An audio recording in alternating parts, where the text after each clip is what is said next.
Welcome into our 11 a.m. Eastern time, folks. Yes, what is up, everybody? Sports Take, JAKIB Sports YouTube Network. The man himself, D-Gun. I am Rob Ellis. Yes, so we are on now an hour earlier, friends. Spread the word to everybody. Let them know. We figure, you know what, Gunner? When people wake up in the morning, let's give them one less hour where they don't have to be tortured not getting us. And you know what? Yes. You're welcome, people. We are now 11 a to 2 p Eastern for Sports Take. But see, I know what you were thinking all weekend.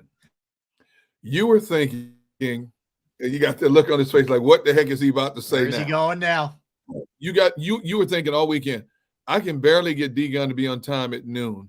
There's no way he's going to be on time at 11 a.m. So here's what I thought to myself, number one, to throw Rob off a little bit. And number two, to start off on a good foot. Yes. I'm going to make the concerted effort to not only just be on time, to actually be a little bit earlier. And I will say this. You were early. Numero uno. Pre-show meeting. Yep. You were early for our show. So you are 2 for 2, my friend, in the new time slot. So congratulations to you. Now, how long have you known me? 26 years. Okay, so this is only day one. We got a long way to go here. It's only day one. So that in 26 years you've been on time twice. So that's awesome. You 2 for 2 today. That's no, great. I'm out. No, just kidding. Good to be hanging with everybody. It's especially fun on a Monday where the Eagles win. And here's what we have going on. Just think about this. Eagles are 4-0 through almost the quarter pole of the season. Phillies begin playoff action tomorrow. Yep. And the Sixers have their media day today. And shockingly, James Harden's not there. Wait. James Harden was not at media day. I know. It's hard to believe. I'm shocked. I'm flabbergasted. I'm perplexed. It is. So we'll get into that. We'll get into Harden. We'll get into Phillies later. But as usual, we start with the Eagles here, Gunner. And I see everybody. What's up, Niners? What's up, Scott, Leo, Sweenbull? Anthony. Hope all you guys are doing well. And again, tell your friends, tell your buddies in the chat if you can reach out to them and let them know that we're on an hour earlier. But so a lot to get to. Hi, Fitness Rebel. A lot to get to here, Gunner. She's on time. Yes, she is. Good for her. Good for her. So here's the thing. There's the age-old debate that we go through a lot of times when you win a game ugly. And I would say yesterday constitutes an ugly win for the Eagles. But the old adage is, number one, it's really hard to win in that league. Absolutely. Hence, there's only 2 teams that are still undefeated. Okay. And they're on a collision course. Correct. They are on a collision course. You are dead on with that. So that's the first part of the equation here. But then there's the people who say, okay, that's awesome. I'm happy they won, but I'm concerned about when they play the 49ers and they play the Bills and they play the Cowboys and they play the Seahawks. You know the drill. Okay. So there's the back and forth. There's the tug of war there that goes on with people. Yes. I want to start with this one. Put me in the camp of a win is a win is a win, and it's really hard to win in this league. I know it wasn't a Mona Lisa yesterday, but they won the game. Which category do you fall into in terms of concern over the way it's looked versus that? To be honest with you, Rob, I've been in an inner struggle since the game it concluded yesterday, as we discussed on our post-game show here on JAKIB Media, and I have not changed one iota today. And I know it's not giving you a definitive answer, but 1 minute I'm in the category you're in, the next minute I'm in the category that I will discuss and tell you why. I can't pick one or the other right now because I'm still waiting to see what this team is. Now, I will say this. Let me start by saying this. When you look at what has transpired over 4 weeks in the National Football League, the trials and tribulations teams have gone through, and there are only 2 teams still standing that are undefeated. I don't care how you get that W over the L, get it. An ugly win looks awfully pretty in a win column. I don't care. But there are certain patterns that this team has gone through over a span of 4 weeks, except the Tampa Bay game, that if you don't fix these patterns, it will come back to bite you. There's no ifs, ands, or buts about this. I thought this would be the get-right game. And obviously it's a division game, and Washington plays this team tough. But I saw some of the same patterns that I saw in 2 of the 3 previous games that have me concerned. But I don't want to rain on a win because, again, 2 teams are undefeated. 1 resides right here in Philadelphia. But there's things to start looking for, creaks in the armor, that could catch up to them down the road. All right, let me tell you why I'm okay. I'm okay because in what I've seen the first 4 games, and I don't think they played – Tampa, they played very well. I don't want to take anything away from that win, but I don't know that they've played necessarily their A game across the board yet, okay? But number one, I truly believe that it is a work in progress. You are not going to be – you're not peaking right now, nor do I want them peaking right now. I think that they are growing as a team. That's number one. I think the other thing is what I've seen in these games is they can beat you running the ball. Yes. They can beat you throwing the ball like they did yesterday. Yep. They could suffocate your ground game like they have a lot of this season. I thought Robinson ran okay yesterday. He wasn't bad, but they can, for the most part, I think, stuff the run. Now, the passing game's a different story, defensive passing game. I'm concerned there, and I'll talk about that in a minute. But they've shown a variety of different ways to beat you. And that, to me, is a key. If team's taking something away, the Eagles can go to this. If the other team is doing this well, the Eagles can take that away from a defensive standpoint. They've gotten very good special teams play. Jake Elliott is money, right? Covey's been a good returner. So I think the special teams has improved, even though I don't still love Braden Mann. The punting game still worries me, but that's a far down the line issue. So I think for all of those reasons, I'm okay. Now, I'm not blind to the shortcomings and some of the other things. Like I'm worried about some of the injuries. I don't know how you make up for some of this in defensive backfield. Those things concern me. I'm worried about the Juergens injury. We'll get into all that. It's not perfect, but I feel way more good than bad thus far. I do 2 through 4 weeks. Yeah. And I agree with everything you're saying. And everything they've accomplished up to this point have been against New England, Minnesota, Tampa Bay, Washington. Yep. This is a recipe for stumbling blocks once they hit the meat of that schedule. That's all I'm saying. Yeah. We still have not seen this team level itself out. And here's a concern I have, Rob. Maybe this is what we're going to have to endure for the entire season. Mm-hmm. We've talked about this all summer. We don't expect them, because it is a revolving door defense compared to what it was last year because of the new pieces in. We can't expect it to be as dominant as it was in 2022. Mm-hmm. We can't expect this offense to blow people off the map as they did in 2022 because they played a plethora of inferior teams. Yep. And because of the offseason. Now, for 4 straight games, we've seen and we've heard this team talk about they're getting looks from the opposition they didn't expect or didn't have any film on to look at.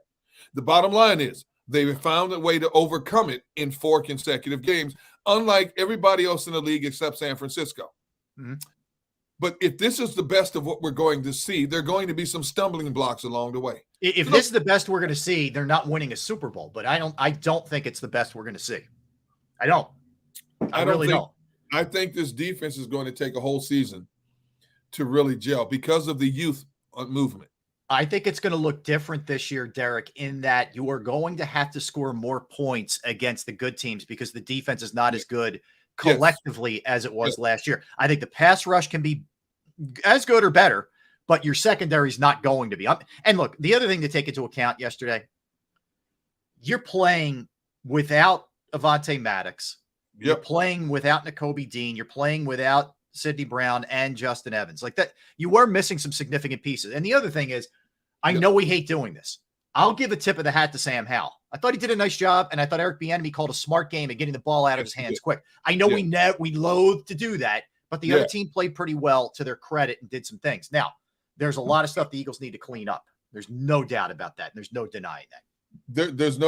That's the reason why I jokingly said last week, Thursday or Friday, I wish the Eagles had played Washington last week instead of this week, because everything they did wrong, Washington had an entire week to rectify the problems on the offensive line. Sam Howell holding the ball too long, seeing ghost. And sure enough, right out of the gate, you saw a different Sam Howell. The biggest mistake the Eagles made initially was letting Sam Howell become comfortable right out of the gate. Yep. That kid put together a 14-play, 75-yard drive that chewed up 7:08 on the clock. Mm-hmm. That is a huge momentum builder for a team that had just got shredded by a Buffalo defense the week before. And sure enough, they went toe-to-toe with this Eagles team. They just didn't have enough to finish. They went toe-to-toe with this team, And kudos, you're right, kudos to Eric Bieniemy for identifying 1, 2, 3, throw. Now, granted, Washington still gave up 5 sacks in this game. But Sam Howell was not rattled in this game like he was the last game. Sam Howell stood tall in the pocket. If you had $1 million, beyond a shadow of a doubt, would you have bet that Sam Howell could walk down the field in a crunch time of a game and throw a dart for a touchdown to pull that team equal? Maybe. No. Patrick Mahomes, Josh Allen, Aaron Rodgers. But Sam Howell against this Eagles defense? No. I wouldn't have. And look, and we'll get more into this. We're going to do negatives and positives like we do generally on, day after game. But for the life of me, Derek, I'm trying to figure out some of the play calling that took place. Look, who am I to argue with scoring a touchdown? But with your ability to run the ball, you could have just squeezed the air out of that clock, brought in your money kicker, kick a field goal, and we're not going to overtime. Now, the counter that is your defense needs to make a stop and you can't let them score, with no time left. That's fine. Right, but you don't even let it get to that if you're Nick Sirianni or Brian Johnson. And some of the play call, like you need 11 yards and you hand it off to Gainwell. And if you're going to run the ball, run it with Swift. Exactly. Don't run it, period. But if you're going to run it with Swift, not Gainwell. I didn't like any of that. I said off the top of our postgame show yesterday, which opened up a great debate, the first thing I said coming out of the gate was, hey, a win's a win. I did not like the fact they scored with $1:43 left in the game. They were picking up 3 and 4 yards down the field. You could have very easily forced Washington to use their last timeout, got closer, and made it a chip shot for Jake Elliott. Now, granted, he's Mr. Automatic this season. He hit a 61-yarder, last week? A 54-yarder is a chip shot for him. Yep. So they won the game. But in smarter football, you could have ran all the time off their clock, and it would have been like a 30-something-yard chip shot for him. Mm-hmm. And I believe, Jalen Hurts made the adjustment at the line of scrimmage. He saw the one-on-one he had, A.J. Brown against the rookie, Emmanuel Forbes. Boom, touchdown. But you gave that team 1:43 to walk down the clock. And on top of that, a veteran player makes a dumb mistake taunting in the end zone. Terrible. So you shorten the field. You shorten the field for him, okay? Yep. And sure enough, of all people, Sam Howell, 10 yards away from the end zone with seconds left in the game, I'm thinking it's over. Yeah. He throws a dart, a great throw to get this team tied to send it to overtime. I hope this is something that, whether it was Jalen Hurts, whether it was Brian Johnson, whether it was Sirianni, you look at that in the future. Don't give the opposition a chance. Didn't you learn that in the Super Bowl against Kansas City? They walked down the field. The running back got close to the end zone. He sat down and run more time off the clock. Boom. Good night. Game over. You got to be smarter than that. Same thing last night. Patrick Mahomes, they're moving. Patrick Mahomes could have walked it in for a touchdown. He gets to the 2-yard line, sits down. Game over. They preserve a 23-20 win. You got to be better than that. You got to be smarter than that. Yeah. Against a better team, you don't do that. No, you don't. And there was, you're right. There's things. That's why I think like people, like I see, I'll give you an example. There was so Joseph says this. The Eagles are not close to the team they were last season. We know this. Well, here's the thing. We played 4 games. They play 17. They're not the team they were last year yet. Now, we may have this conversation in week 15, and we may say, not as good as they were last year. And that's fair. But to say it now without the yet part. Yes. I think you're doing yourself a disservice. We're only at the quarter pole here. A lot of room for improvement. At the quarter pole, they're 4-0. Yeah. Now, granted, we agree. We've been agreeing. We've been simpatico all summer. We don't expect this team to come anywhere near 70 sacks. We don't. Yeah. That's just not how this team is built right now. Right. But we expect them to be in the top 3 or 4 when the quarterback sacks are all tallied up at the end of the season. Yeah. That doesn't make them a worse team. It's a different team. Kansas City's a different team. Look at how they have to struggle tooth and nail to win some games. Almost lost to the Jets last night with Zach Wilson. I mean, that's the thing. It's like we have such a now I get it. Granted, some of this is just trolls in the chat, but some of it for Eagles fans, we have blinders on sometimes, and we only see what's happening with the Eagles, right? And we don't understand that other teams around the league go through struggles. The other teams around the league are works in progress. Again, it's only the Eagles and 49ers who haven't lost a game this year. That's it. That's right. So, I mean, it takes time to build up to what you are ultimately. Now, with this Eagles team, there were two things really that if I'm going to just grab some positives that I take away, the passing game, which hadn't looked itself, looked like it was getting back to great form yesterday. They were able to throw the ball very successfully.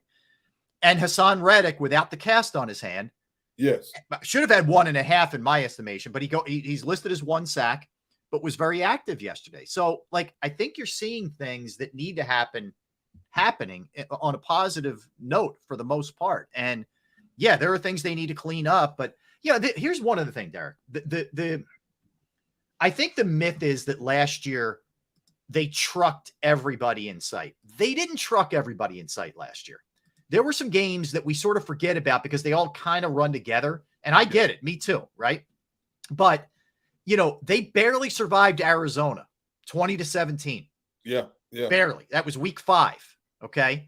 They barely survived Houston week 9. Yep. It was 29-17, but it was way closer than that. Yep. They lost at home to Washington. The next week, they won at Indianapolis 17-16.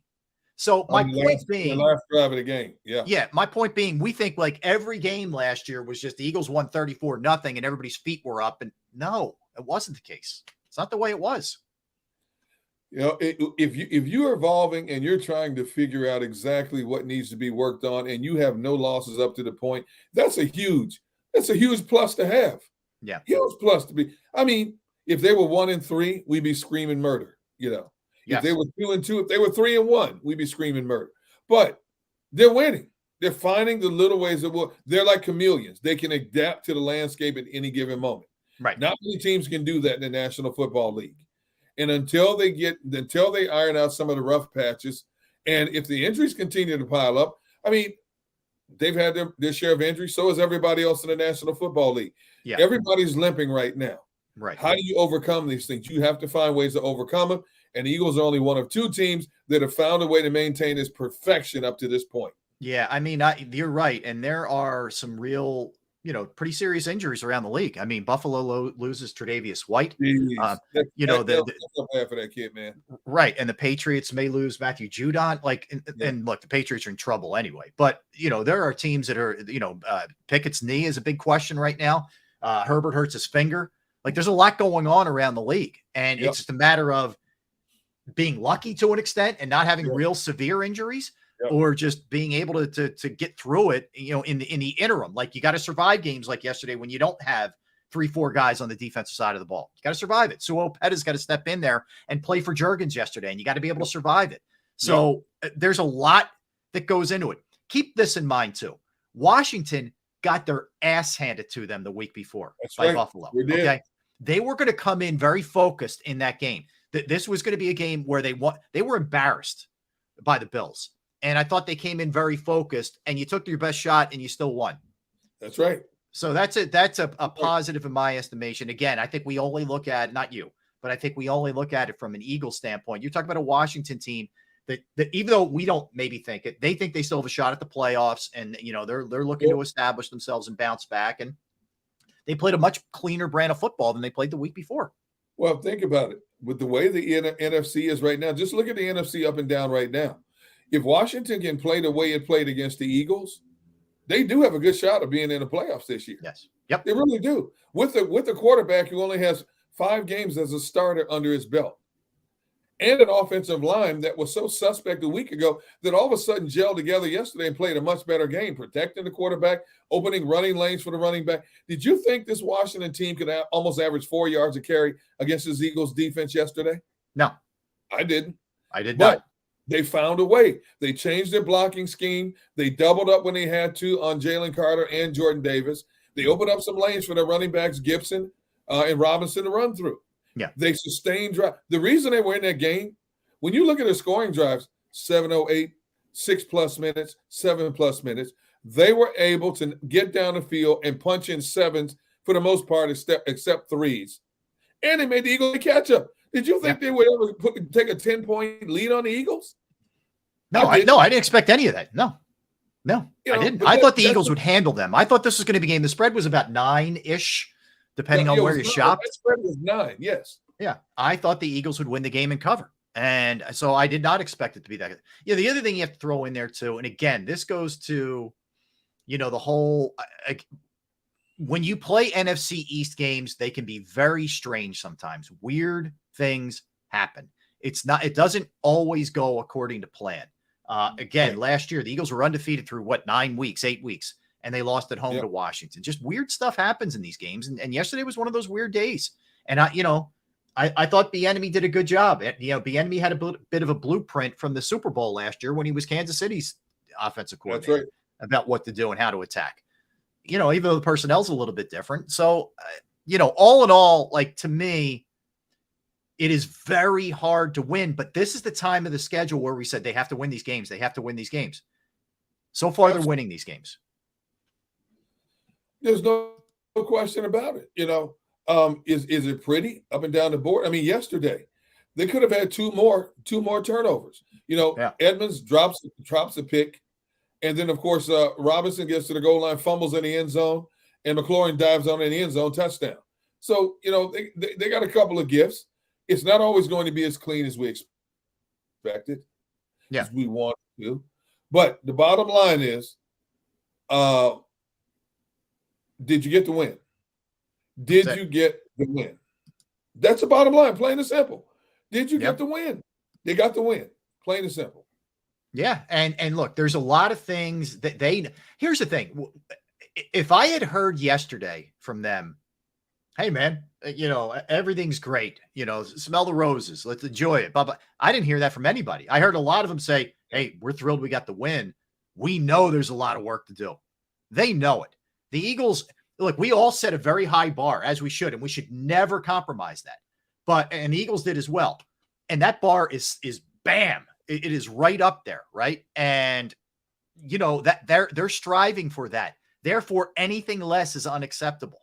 And they are going to continue to strive for that. It's not there yet, but it's who is? I mean, if you ask the Chiefs, if you ask even the 49ers who beat the Cardinals yesterday, okay? And we'll talk about that game a little bit. You think the 49ers are going to tell them, hey, we're fine. Everything's perfect. We don't have anything to work on. We're great. No, they don't. The Eagles are the same way. Do you think Minnesota would be happy being flawed yet 4-0? Do you think Jacksonville would love to be flawed and be 4-0 instead of 2-2? Yep. There's a whole lot of teams wish they were as flawed as the Eagles. How about the Bengals? Go listen to Cincinnati Sports Talk. Yeah, go listen to that. Burrow's got the 5th worst QB rating in football. So, you could be a lot worse off, man. I like the fact the quarterback, the leader of the team, Jalen Hurts, said exactly what we're talking about. You know what? It's not where we want it to be, but we're finding ways to get it done. Yeah. That's the bottom line. Did you get it done? That's the bottom line. Mm-hmm. I don't care if the Eagles tally 100 yards of offense and give up 500 yards of defense and turn the ball over. If they win the game, it's still a pretty win. As ugly as the 60 minutes of football looks, it's still a pretty win in that column, and you're still at the top of the pyramid, and everybody else is looking up at you. No question about it. No question about it. All right, let's do this. We're going to come back. And by the way, reminder, tomorrow, Sal Paolantonio, but we are going to start with the positives when we come back. We'll do that. Then we'll look at some of the negatives. Then we're going to get into games that relate to the Eagles. NFC East, Giants hosting the Seahawks tonight. Cowboys roll the Patriots. Yesterday, Rams win on a walk-off touchdown in overtime. Eagles get the Rams next. Could have Cooper Kupp coming back, but Matthew Stafford with a hip injury. That could be something to keep your eye on. 49ers, the only other undefeated team. They win. McCaffrey finds the end zone 4 times yesterday. We'll do that. The entire NFL slate.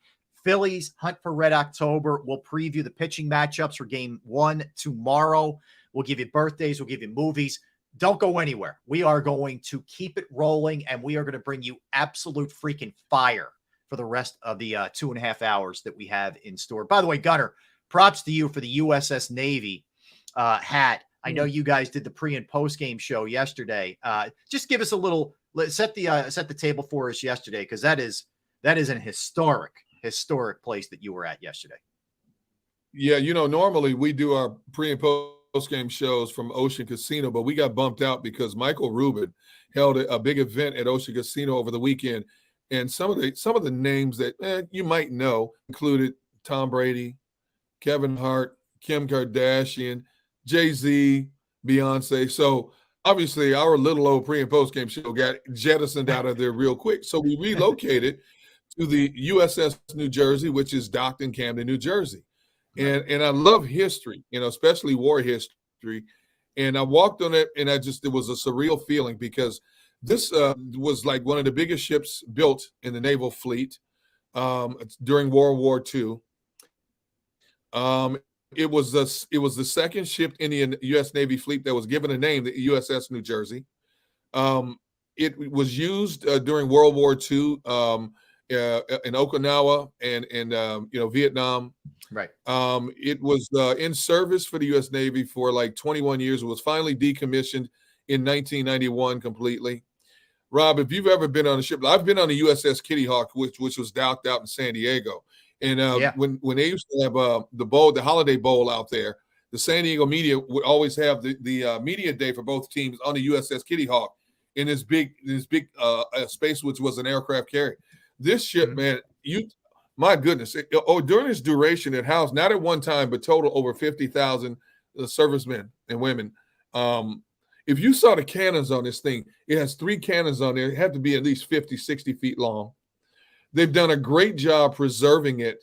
When you walk inside through the different hallways, you talk about small, man. It's like, were these guys a bunch of midgets, that were in here? Well, people were smaller back in the day. Yeah. They were. Back in the day, the average height was like 5'6". Right. And you look at the bed quarters on these ships, man, they were like maybe 5 feet wide. So, and obviously they didn't spend a lot of time sleeping because they had to be constantly on watch. Right. But it was just a phenomenal feeling to be on that ship on a beautiful day. Right. What a perfect day. We had the downtown skyline behind us. And then the guys who were retired military guys, we got to meet a lot of them, and it was just a blessing to meet some of these guys that served. And they gave us these hats, man. And I wear this hat proudly. My dad served in the U.S. Army. He was in the Korean War. My dad was a demolition expert. They would dig up mines and stuff. But, and I say this all the time, I have the utmost respect for the men and women who are the shield of our country, who put their lives on the line every day, who allow us to sleep peacefully at night, to give us the freedom to do what we do every day. Because once, you don't know when you're specially called to go to war, you don't know if you're coming home. And there are a lot of people that make these commitments, not just for a 3 or 4 year stint, but for a career. And my hat's off to you. And I have the utmost respect for you because of what you do for the rest of us. Well said. Amen. Yeah. I echo those sentiments. Good stuff, Gunner. Appreciate it, man. All right, let's get a quickie in here. We'll come back. We'll hit the positives of what's going on with the Birds, not only yesterday, but from a seasonal standpoint. We'll do all that when we come back. Don't go anywhere. Derek Gunn, Rob Ellis, Sports Take, JAKIB Sports YouTube Network. I'm going to tell you about Bravo Pizza of Havertown. And I know Gunner and the crew got treated to Bravo Pizza of Havertown yesterday. Not only the wings, the pizza, all the great food that they have there. I'm in there each and every week. I was in there Friday, in fact. Bravo Pizza is absolutely spectacular. I've been going there since I was a kid.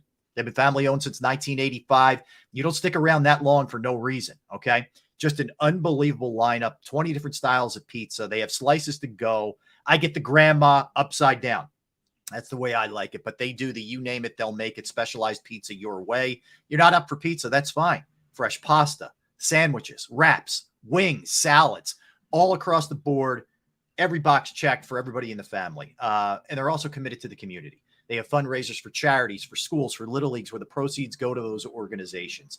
You could follow them at the Bravo Pizza of on Instagram and Facebook for daily specials and promotions.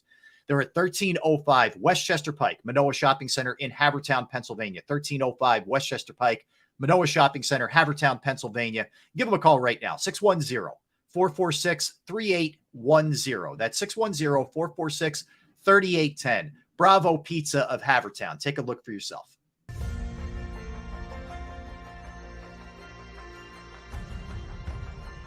I remember getting my heart broken when they lost the Super Bowl in 2004. We were big Eagles fans. We moved to South Philly because of the Eagles. When they won, we went straight to Broad Street, and everybody was going nuts over there, and it was just a memory that you'll never forget.